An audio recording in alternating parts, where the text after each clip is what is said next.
작품 편배. 프리다 칼로 열헤럴드. 동행하는 작품. 물이 내게 준 것. 상처 입은 사슴. 인생이여 만세. 페르메이르의 진주 귀걸이를 한 소녀를 본 뒤 관련 책과 영화를 모두 찾아봤습니다. 잘 그린 건 알겠는데 이 그림이 왜 유명한지 궁금했습니다. 그림 한 장에 얽힌 이야기가 그렇게 많은지 몰랐습니다. 즐거웠습니다. 세상을 보는 눈이 조금은 달라졌다는 느낌도 받았습니다. 이 경험을 나누고자 글을 씁니다. 미술사에서 가장 논란이 된 작품, 그래서 가장 혁신적인 작품, 결국에는 가장 유명해진 작품들을 함께 살펴봅니다. 기사는 역사적 사실 기반에 일부 상상력을 더한 스토리텔링 방식으로 쓰였습니다. 프리다 칼로 부서진 기둥 일부 확대. 프리다 칼로 귤레모 KAHLO. 초현실이 아닌 현실. 경이로운 상상력이군. 1938년 멕시코시티 대학교 갤러리. 초현실주의 주창자 앙드레 브루통 안드레이. 브레탄 1896만 1966은 이곳에서 한 그림을 보고 거듭 감탄했다. 초현실주의라는 게 무엇인가?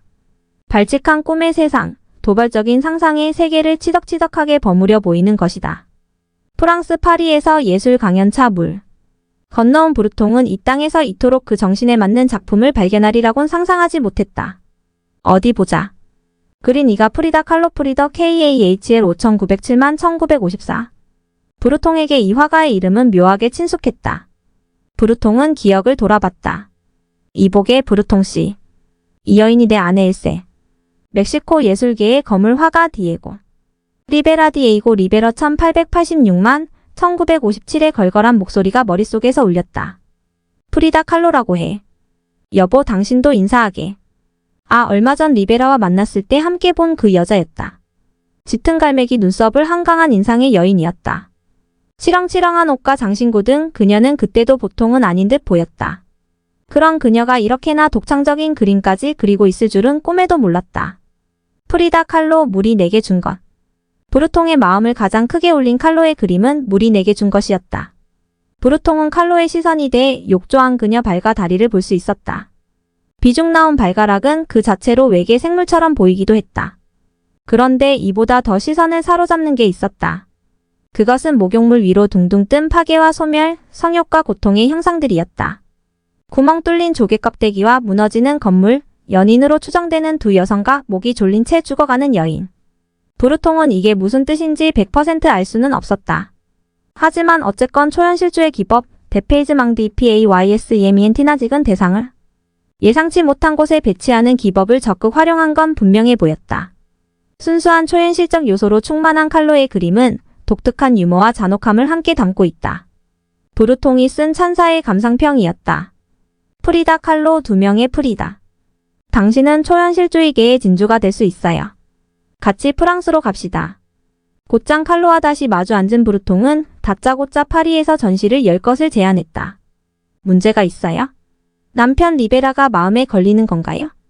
브루통은 떨떠름한 표정을 짓는 칼로에게 되물었다. 브루통 선생님. 그런 건 절대로 아니지만. 좋아요. 그럼 일단 갑시다. 브루통은 특유의 불도저 기질을 발휘했다. 그런 그가 밀어붙인 덕에 칼로의 그림은 1년 뒤 파리의 갤러리에 걸릴 수 있었다. 그의 눈썰미는 적중했다.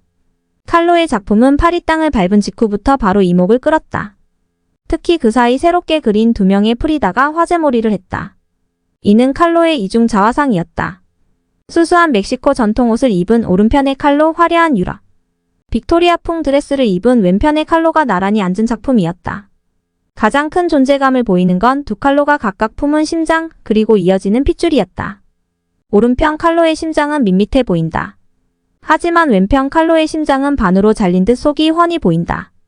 가위에 잘린 핏줄에선 피가 뚝뚝 떨어지고 있다. 이는 분명 물이 내게 준 것만큼 기괴한 작품이었다. 그간 누구도 시도하지 못한 강렬한 표현의 결과물이었다. 이토록 과감한 초현실주의 그림은 처음이군. 그 건방진 파블로 피카소, 그토록 칭찬에 인색했던 마르셀 디샹 등 현대미술 기수들도 칼로의 작품을 인정했다. 프리다 칼로 롤러 엘버레즈 브라보. 칼로의 표현은 다소 과격하지만 그녀만의 독보적인 초현실 세상을 갖고 있는 건 확실해 보인다. 칼로는 작업실에 앉은 채 자기 그림을 평가한 기사를 읽고 있었다. 그녀의 초현실주의자로 이름값을 나날이 높였다. 하지만 정작 칼로는 이 모든 상황에 쓴웃음을 지었다. 혹시나 했는데 다들 똑같아. 한숨까지 길게 내쉬었다. 대체 왜? 사실 칼로는 스스로 초현실을 그린다고 생각한 적이 한 번도 없었다. 칼로가 긋고 칠한 건 처절한 현실이었다. 쉼없이 몰아치는 고통과 신음의 순간들이었다. 물이 내게 준 것 속 조개 껍데기부터 두 명의 프리다에 그려진 쪼개진 심장 모두 당장의 상황을 나타내는 상징이었다. 칼로는 이 모든 게 상상에서 건져올린 무의식의 부산물 따위로 익히는데 모욕감까지 느꼈다. 분명히 말하지만 저는 제 현실을 그리고 있어요. 칼로는 언젠가부터 발언 기회가 있으면 꼭 이렇게 말했다. 브루통은 칼로가 괜히 쑥스러워 이런 말을 한다고 여겼다. 사실 그럴 만도 했다. 작고 가녀린 그녀가 화폭 속 그 처참한 장면들, 피비린내 나는 모든 광경에 있었다곤 차마 믿기 어려웠다. 하지만 애석하게도 칼로의 말은 진심이자 진실이었다. 그럼에도 불구하고 프리다 칼로 부서진 기둥. 한 세기 분량의 고통이 이어졌어요. 거의 이성을 잃을 만큼. 언젠가 칼로는 자기 삶에 대해 이렇게 말했다. 과장도 허풍도 아닌 솔직한 고백이었다. 불의의 사고와 평생의 후유증, 사람과 사랑의 배신은 칼로를 끈질기게 따라붙었다. 신은 그녀에게 절망과 좌절만 바라는 듯 무자비했다. 하지만 칼로는 굴복하지 않았다. 배 한 머리가 파도를 마주보고 있어야 외려 침몰하지 않듯 그녀 또한 밀려오는 풍랑을 당당히 직시했다. 휩쓸리지도 가라앉지도 않은 그녀는 외려 파도를 잡아타고 헤엄치는 법을 익혔다. 그렇게 결국으로 끝나도 이상하지 않았을 삶을 그럼에도 불구하고의 생으로 바꿔버렸다. 그녀의 참혹하고도 절절한 예술은 이 여로에서 피어나는 꽃이었다. 끝없는 고통 속으로. 프리다 칼로 루츠. 아가씨. 괜찮아요? 네. 여기가 어디지요? 눈을 뜬 칼로는 침대 위에 있는 자기 몸을 볼 수 있었다. 석고 깁스로 둘둘 쌓인 팔다리도 시야에 들어왔다. 선생님, 환자가 깨어났어요. 칼로는 간호사의 다급한 외침도 들을 수 있었다. 아가씨. 여기는 병원이에요. 달려온 의사가 칼로의 맥을 짚으며 말했다. 그 사이 정신이 든 칼로는 이제야 주위를 둘러볼 수 있었다. 제가 왜 여기에 있지요? 그 기억 없어요? 그 기억? 칼로는 흐릿한 잔상을 되짚었다. 먼저 떠오르는 건 하굣길 버스에 올라탄 장면이었다. 그 다음 기억한 건 귀가 찢어질 듯 했던 굉음이었다. 그래, 그때 웬 전차 한 대가 버스로 돌진하고 있었다. 전차에 쾅 부딪힌 버스는 통째로 들렸고 승객들 또한 다 공중에 붕 떴고 곧 화양과 비명이. 그 사고로 제가 이 꼴인 건가요? 그래요. 칼로의 물음에 의사가 진료 기록을 넘기며 대답했다. 칼로 양. 의사는 목소리를 깐 채 안경을 만지작거렸다. 이런 말을 하게 돼서 유감이에요. 네. 아가씨는 척추와 쇄골, 늑골, 골반의 다리까지 골절돼 있어요. 그리고 의사가 한숨을 내쉬었다. 버스 손잡이 난간 말이에요. 녀석이 아가씨의 옆구리를 뚫고 자궁을 관통했어요. 평생 심각한 후유증이 따라올 거예요. 그게 무슨 말인가요? 당신 삶은 결코 예전 같지 않을 거예요. 재활에 집중하되 앞으로의 인생도 고민해보세요. 이제 칼로는 고개 떨군 의사를 그저 바라볼 수밖에 없었다. 의사가 차츰 멀어질 때까지 말없이 계속. 이는 1925년 칼로가 고작 18살 때 마주한 불운이었다. 프리다 칼로 어린 시절 귤레모 KAHLO. 칼로는 1907년 멕시코시티에서 태어났다. 칼로는 어릴 적부터 총명한 아이였다. 무궁무진한 가능성을 품은 칼로는 고작 6살인 1913년에 뜻밖의 병에 걸리고 말았다. 척추성 소아마비였다. 이 때문에 오른쪽 다리가 얇아지는 장애를 안아야 했다. 칼로는 그럼에도 당차게 살았다. 1922년에는 멕시코 국립예비학교 문턱을 넘을 수 있었다. 칼로는 이곳에서 의과대학 진학 자격을 딸 수 있는 5년 과정을 등록했다. 그녀는 의사가 돼 자기처럼 몸이 편치 않은 사람들을 도울 생각이었다. 그런데 그랬던 그녀가 3년 뒤 그 끔찍한 교통사고를 당하고 만 것이었다. 불행이 또 한 번 그녀의 생을 죽어라 끌어내린 격이었다. 칼로는 1년 가까이 꼼짝없이 병원 침대에서 생활했다. 어느 날 부모가 그런 칼로의 침대 위에 거울을 달아줬다. 할 일 없이 자기 얼굴만 보던 그녀는 문득 자화상을 그리고 싶다는 충동에 이끌렸다.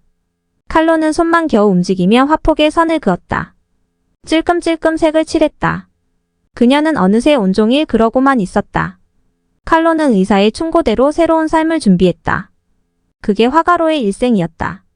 깁스를 하고 누워있는 게 끔찍해서 뭐든 해보기로 했어요. 그래서 그림을 시작했지요. 훗날 그녀의 회상이었다. 프리다 칼로 자화상. 칼로는 진지했다. 칼로는 자기에게 예술 감각이 있는지 알고 싶었다. 신물이 나는 재활 훈련 끝에 태어난 그녀는 곧장 누군가를 찾아갔다. 그녀가 아는 가장 유명한 화가 리베라였다. 그러니까 이 자화상을 보고 네가 재능이 있는지를 판단해달라고? 리베라는 다짜고짜 그림을 들이민 칼로에게 되물었다. 네. 저는 정말 심각해요. 리베라는 이미 세계적으로 이름을 떨치고 있었다. 그런 그가 이 같은 어처구니 없는 요청을 승낙한 건 소녀의 당찬 눈빛과 당돌한 매력 탓이었다. 리베라는 칼로의 그림을 훑어봤다. 그의 동공이 점점 커졌다. 이름이 뭐라고 했지? 리베라는 장난기를 싹 걷은 얼굴로 칼로에게 되물었다. 프리다. 프리다 칼로요. 나랑 이야기 좀 할까? 좋아요. 리베라는 이날부터 칼로의 멘토를 자처했다. 칼로는 드디어 새로운 세상에 발을 디뎠다고 생각했다. 그녀는 몰랐다. 훗날 나는 두 번의 큰 사고를 겪었다. 첫 번째 사고는 경전철과 충돌, 두 번째 사고는 리베라와 만난 일이었다라고 말하게 될 줄은. 나아가 두 사고를 비교하면 경전철보다도 리베라가 더 끔찍했다며 피를 토하게 될 것을. 최고이자 최악의 사랑. 프리다 칼로 떠있는 침대. 이날 결혼식은 칼로 부모의 말처럼 코끼리와 비둘기의 결합처럼 보였다. 리베라와 칼로는 키 20, 몸무게 100 이상 차이를 가진 남녀였다. 나이 차만 해도 21살이었다. 1929년 그런 두 사람이 가약을 맺었다. 많은 이의 예상과 달리 칼로가 리베라를 더 사랑했다. 칼로는 리베라의 예술 나아가 특유의 혁명 정신까지 숭배했다. 칼로는 매일 아침 리베라의 수발을 들었고 매일 밤 그의 몸을 씻겨줬다. 남편이 아프면 더 아파했고 이 위대한 화가에게 영감을 주고자 늘 화려한 옷을 두르고 다녔다. 이 무렵 칼로의 소원은 하나였다. 리베라의 아이를 갖는 것이었다. 실제로 칼로는 여러 번 임신했다. 그러나 그게 다였다. 교통사고 후 망가진 골반과 자궁이 바람을 꺾었다. 잉태의 기쁨은 매번 상실의 좌절을 끌고 왔다. 1932년 끝내 두 번째 유산을 겪은 그녀는 절규하는 마음으로 떠있는 침대를 그렸다. 그림 속 벌거벗은 칼로는 하반신에서 피를 흘리고 있다. 그녀의 몸에서 뻗어가는 핏줄에는 끝내 만나지 못한 태아, 원망스러운 골반과 함께 달팽이, 시든 꽃, 철제장치의 하반신 모형 등이 묶여 있다. 그런 그녀가 있는 곳은 황량한 공장 구역이다. 물컹한 생명과 딱딱한 기계, 꿈틀대는 희망과 이를 말려버린 절망이 대비되는 모습이다. 영화 프리다 프리더 2002 줄리 테이머 스틸컨. 디에고 리베라, 프리다 칼로 앤슨 구시어의 사진 위키피디어. 칼로는 리베라가 힘들 때 함께 울어줬지만 리베라는 칼로가 괴로울 때 함께 눈물 짓지 않았다. 사실 리베라는 치명적 문제를 안고 있었다. 병적인 여성 편력이었다. 리베라는 칼로와 만나기 앞서서도 이미 두 번의 결혼을 했고 둘 다 바람기 때문에 이혼한 상태였다. 리베라는 코끼리 말고도 섬뜩한 별명을 더 갖고 있었는데 그건 식인기였다. 이 안에는 그가 닥치는 대로 여자를 덮치고 다닌다는 뜻도 있었다. 리베라는 칼로와 살면서도 그 버릇을 못 버렸다. 칼로가 여러 차례 병원을 오가는 동안 또 한눈을 팔았다. 칼로는 처음에는 모른 척을 했다. 하지만 그런 칼로도 리베라가 그녀의 여동생 크리스티나와 불륜을 벌인 일은 참을 수 없었다. 프리다 칼로 물이 내게 준 것자 일부 두 명의 프리다오 일부. 분노에 찬 칼로도 맞바람을 피우기 시작했다. 둘은 언뜻 봐선 쇼인도 부부가 된 듯 보였다.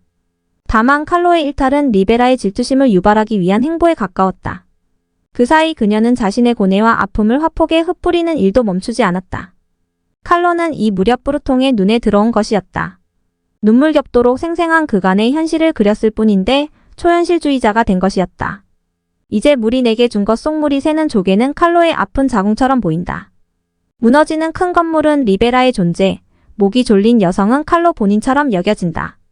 두 명의 프리다 속 메마른 심장을 찬 오른쪽의 칼로는 현재 모습, 이를 도려내고 핏줄까지 잘라버린 왼쪽의 칼로는 지금 상황이 마음에 들지 않는 본 모습을 표현한 것처럼 느껴진다. 결과적으로는 칼로는 부르통의 도움을 받긴 했다. 칼로의 이름값이 높아질수록 그녀의 기구한 사연 또한 널리 알려졌다. 칼로는 어느덧 초현실주의 울타리를 넘어 개인의 고통을 아름답게 승화시킨 화가로 우뚝 설 수 있었다. 이 외출이 행복하기를 그리고 프리다 칼로 짧은 머리의 자화상. 여기에 있으면 당신이 내가 쉴 공기까지 다 가져가는 기분이 들어. 1939년 리베라가 대뜸 칼로에게 말했다. 그래서 어쩌란 말이지요? 칼로가 날카롭게 받아쳤다. 리베라는 그런 반응을 기다렸다는 듯 말을 덧붙였다. 이혼할 때가 된 것 같군. 둘은 그렇게 갈라섰다. 칼로도 처음에는 외려 잘 됐다고 생각했다. 미국으로 훌쩍 떠난 칼로는 자유분방한 삶을 즐겼다. 그런데 그럴수록 공허함도 커져만 갔다. 칼로는 인정해야 했다. 리베라 말곤 그 누구도 사랑할 수 없는 처지가 됐다는 걸. 그녀는 눈에 띄게 시들었다. 리베라는 칼로가 있어 숨을 쉴 수 없다고 했지만 칼로는 리베라가 없어 숨을 쉴 수 없었다. 10수년이 지난 듯 했는데 고작 1년이 흘렀다. 널브러진 칼로 눈앞에 리베라가 모습을 보였다. 처음에는 꿈인 줄 알았다. 매 순간 그 말을 후회했어. 난 당신 없이는 살 수 없어. 눈물을 뚝뚝 흘리며 고백하는 그는 환영이 아닌 진짜였다. 당신도 같은 마음이었구나. 칼로는 훌쩍이는 리베라를 말없이 끌어안았다. 둘은 다시 결합했다. 프리다 칼로 상처 입은 사슴. 칼로도 이제 행복하게 잘 살았으면 좋았겠지만 브룬의 신은 아직도 그녀를 놓아줄 생각이 없었다. 리베라는 얼마 안 돼 여배우와 또 연문을 뿌렸다. 그는 이제 칼로가 알든 말든 신경조차 쓰지 않는 모습이었다. 칼로는 이런 상황에서 어떻게든 살았다. 표면적으로는 리베라의 부인이었지만 이미 오랜 세월 그와 동침하지 않았다. 재정적인 면에서도 독립을 일군 상태였다. 칼로는 1946년에 상처 입은 사슴을 그렸다. 칼로는 사슴의 모습을 한 채 숲을 달리고 있다. 그녀 몸에는 9개의 화살이 깊숙이 박혀 있다. 소아마비 열차와의 충돌, 여러 차례 겪은 유산과 후유증, 그리고 리베라, 또 리베라. 그것은 그녀가 여태 겪은 모든 대형 사고였다. 그럼에도 그림 속 칼로의 표정은 담담해 보인다. 화폭 왼쪽 밑에는 운명을 뜻하는 카르마 카마도 쓰여 있다. 피가 뚝뚝 흐를 만큼의 통증도 삶의 일부임을 인정하고 결국 쓰러지지 말고 그럼에도 불구하고 살아가자. 칼로의 강한 의지가 캠퍼스 너머로도 전해진다. 프리다 칼로 인생이여 만세. 칼로는 리베라와 재혼한 직후부터 급격한 건강 악화를 겪었다. 이미 오래전 망가진 몸은 서서히 기운을 빼고 있었다. 그간 35번의 수술로 나사를 조이고 다시 조였지만 그때뿐이었다. 차츰 한계에 직면하고 있다는 걸 칼로 그 자신이 누구보다 잘 알았다. 병세가 악화한 그녀는 곧 오른발을 절단해야 했다. 발이 왜 필요하지? 내게는 날 수 있는 날개가 있는데. 칼로는 이 무렵 이런 글을 썼다. 인생이여 만세. 칼로는 죽기 여드레 전 이 그림을 완성했다. 웅골찬 수박이 화폭을 가득 채우고 있다. 새빨간 과육, 섬세하게 박힌 검은 씨는 그녀의 강렬하고도 즐겼던 삶을 의미하는 듯해 보인다. 무엇 하나 마음대로 되는 일 없지만 그래도 인생 만세를 외칠 만큼 삶은 살아갈 가치가 있었다는 걸 알려주는 처절한 유작이었다. 영화 프리다 2002 줄리 테이머 스틸컷. 당신 곁에서 곧 떠날 것 같아요. 1954년 7월 칼로는 리베라의 귀에 대고 속삭였다. 폐렴에 시달리던 그녀는 그날 잠들듯 숨을 거두었다. 47년간의 기고한 생은 그렇게 마지막 장에 도달했다. 이 외출이 행복하기를, 그리고 다시는 돌아오지 않기를. 칼로가 일기장에 쓴 마지막 글이었다. 매일 도망치지 않고 마주했기에 매 순간을 원없이 품고 유영하고 맞서 싸웠기에 남길 수 있는 문장이었다. 프리다 칼로 울고 있는 코코넛. 참고 자료. 프리다 칼로 내 영혼의 일기. 프리다 칼로 BMK. 프리다 칼로 수잔 바르부자 보커스. 프리다 칼로 디에고 리베라 르 클레지오 다빈치. 프리다 칼로 반나빈치 미메시스. 후암동 미술관은 무한한 디지털 공간에 걸맞는 방대한 내용과 자료의 미술 스토리텔링 연재물입니다. 2022년 4월부터 매주 토요일 발행하는 이 기사들은 이후 여러 매체가 비슷한 포맷의 연재물을 연달아 내놓을 만큼 업계에 새로운 가능성을 열었습니다. 가상의 시설 후암동 미술관을 세계관으로 두는 이 칼럼은 이론편, 인물편, 현장편, 작품편, 신화편, 현대미술편 등 특별전을 선보이며 지금도 앞장서 도전과 실험을 선도하고 있습니다.